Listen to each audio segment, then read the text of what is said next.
Batting ও bowling দুই বিভাগে পরিপূর্ণ কৃতিত্ব দেখিয়ে শ্রীলঙ্কার বিপক্ষে 1-1 জয় তুলে নিয়েছে নিউজিল্যান্ড।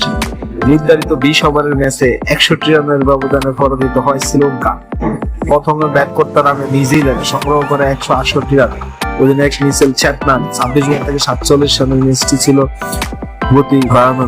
শুরুতে ফিন অ্যালান ও প্রাচীন রবীন্দ্র আক্রমণাত্মক ব্যাটিংয়ে ভিত্তি করে দেয়, আর শেষ দিকে ম্যাকআনসির কার্যকারী ইনিংসে দল পায় লড়াইয়ের পুঁজি। লক্ষ্য তাড়া করতে নামে শ্রীলঙ্কা। শুরুতে চাপে পড়ে নিয়মিত বিরোধীতে উইকেট হারিয়ে তারা থেমে যায় 20 ওভারে 107 রানে।